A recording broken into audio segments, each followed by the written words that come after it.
Yeah, I mean, it's a duality here because I feel sorry for these migrants, and they got to go somewhere. And then I feel angry about the Biden administration because they are so irresponsible. I believe that you could impeach Joe Biden just on this issue alone, failing to enforce immigration law. That he took an oath to uphold the laws of the United States. He gets in there and the first day he goes, I'm not going to uphold the laws of the United States. I'm not going to do it. And he hasn't. So, we're caught in a position now where these poor people are suffering and there's a lot of children involved. And now they're being, whacked around here, there, and everywhere. And it's Biden's fault. And where's Biden? Biden's on his way to Hawaii. And what's he going to do there? I mean, it took him a week to figure out what was going on. The first question to Biden was, what are you going to do about Maui? And he said, no comment. Remember that? Yes. I mean, it's shocking. It really is shocking. And I want to say I appreciate John Catsimatidis inviting me to talk to the swells in Southampton. Everybody had the nice outfits on, and I shook them up a little bit, a little heavy dose of reality, which is what I do. But it was a fun day, and I understand Mayor Adams is next week.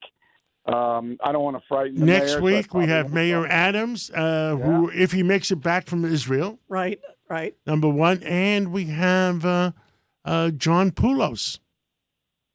You have everybody there. You have everybody. You know that name, John Poulos? I don't. Dominion voting machines. Oh. That'll be an interesting one. By the way, speaking of voting, Bill O'Reilly, Trump has said he's not going to be part of the debate. Your reaction? Well, Trump did two smart things over the weekend. I don't know whether this is a trend or not. I wrote a message of the day on BillO'Reilly.com detailing, look, if Trump went to that debate, and, full disclosure, I talked to him, I don't know, about 2 weeks ago, and I said, you're insane if you go to that debate. Because all it would be a Trump bashing forum. And then Chris Christie would say, oh, you're a felon. And then Trump would say, you're fat. And then, come on, let's go. Do we really need this mud fest? Because the only hope that the Republican challengers have is to try to get Trump out of the race somehow and make him look bad. And no matter, as I wrote in the message today, again on BillO'Reilly.com, Trump could be Socrates at that debate on Wednesday night, and the press would call him a schmo. It doesn't matter what he says because the press is going to spin it negative, and they're going to, whoever attacks him the most, which would be Chris Christie, they're going to make him a hero. The fix is in. And the moderators can't stop it. How can they stop it? Can't stop. They couldn't stop Trump from attacking in 2016 Jeb Bush. Trump took Jeb Bush apart. And the moderators couldn't stop it. They're not going to be able to stop Christie and, to a lesser extent, Nikki Haley from going after Trump and hit them with it. So why would, if you're up 40 points, which is what Trump is in the polls, why would you go into that? There's no upside at all. And the second thing that he did, smart, was he was going to have a press conference tonight to tell about the evidence he has that he's innocent in Georgia. Well, wait a minute. That's not where the evidence should be presented. And so why would you give Fani Willis and the people who are trying to take you out an advantage? If you've got something that's going to stop this, you put it on in discovery in a legal sense and get the case thrown out. Judge Weinberg knows this better than anybody else. If you got exculpatory evidence, you bring it to the judge. And you say, hey, look at this. That's how you don't hold a press conference. Because, again, it's not going to be reported accurately. Because, Bill, it's Richard Weinberg, because everything he says there will be taken apart and a cannon will be used against him at the trial. Sure. Look, we're at a point in our history, in American history, where the media is simply not going to report what happens. And everybody has to realize that. They just aren't going to report it accurately. So you stay out of situations that are dangerous, and both the press conference and the debate for Trump would be dangerous. By the way, did you see that they just put out, what is it, $200,000 bond for the former president of the United How States? come I didn't ask? I'm trying to find out why I didn't put on an ankle bracelet to make sure he didn't flee. $200,000 bond. They don't trust the Secret Service to keep track of him? Right, exactly. Like he's a flight risk. What is he going to walk around with like a purple wig on and a fade into the woodwork? Are you kidding me? But this just helps Trump because the people who are not ideological, who are just regular folks, they're seeing this and they're saying, look, I mean, I'd like Trump put the fixes in here. They're trying to do everything they can to humiliate the man. This is not the way America should be. Yes, I think the people of the United States are finally realizing that something is rotten in Washington. I'm glad you didn't say Denmark because my mother's Danish. How much time we have? How much do we have, Rita? How much time we have? We got a few more minutes. Go ahead. Go ahead. Okay. By the way, So I we wrote also a have a column- special guest from the UK here.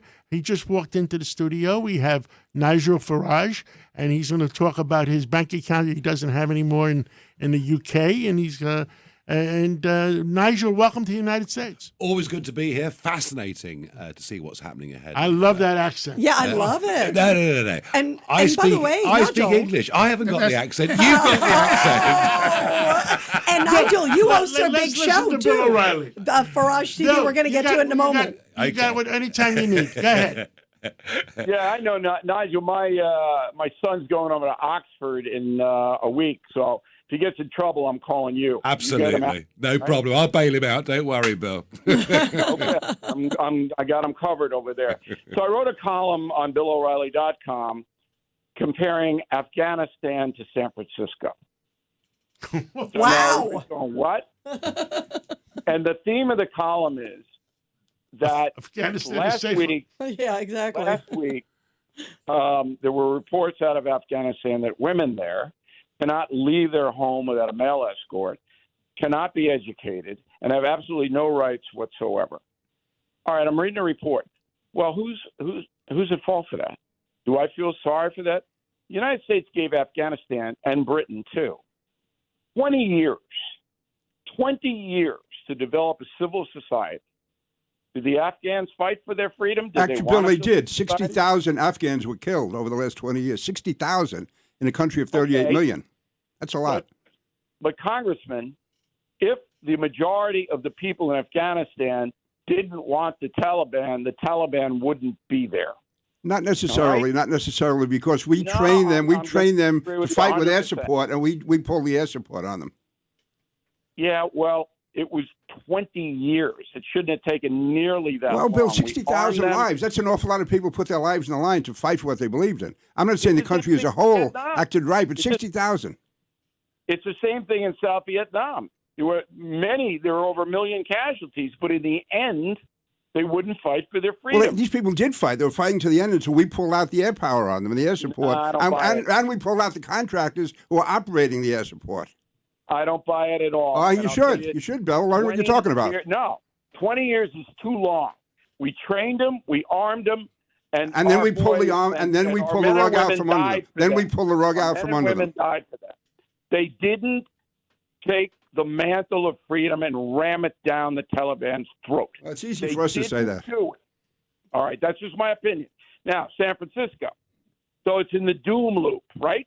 You can't go there. I just had a friend of mine call who's staying in the Embarcadero at the Park Hyatt Hotel and couldn't get any sleep because there was so much screaming and yelling on the streets below the hotel that they thought people were being murdered, okay? Who's responsible for that? The voters of San Francisco. That's who. They put these loons in and gave them power. And so this Bill, we're going to have is that problem. a wreck. We're going to have that problem in November in New York City. We got 51 city council seats coming up out of 51. And we're going to, we have to have common sense. I don't care if they're Democrats or Republicans, as long as they got common sense. And the one, we don't need any more loonies. Yeah, we don't. That's right. And let me make it clear, Bill and I agree on San Francisco 1,000%. I'm glad you agree the on that. last line of defense for Afghanistan, San Francisco, Chicago. 40 people shot in Chicago over the weekend. 40. All right? Almost all of them African Americans. Yeah. The African Americans vote for the farthest left mayoral candidate they can possibly get. Exactly. So you feel sorry? I feel sorry for the kids and for the old people. Bill O'Reilly, we got 90 days in New York to tell everybody enough is enough. Okay? And we all have to work together because that's the next election that we have to worry about. All right. Yeah. Thanks for having me on, John. Thanks for inviting me to Southampton. Thank you, I Bill hope I O'Reilly. didn't offend anybody out there. No, they all loved you.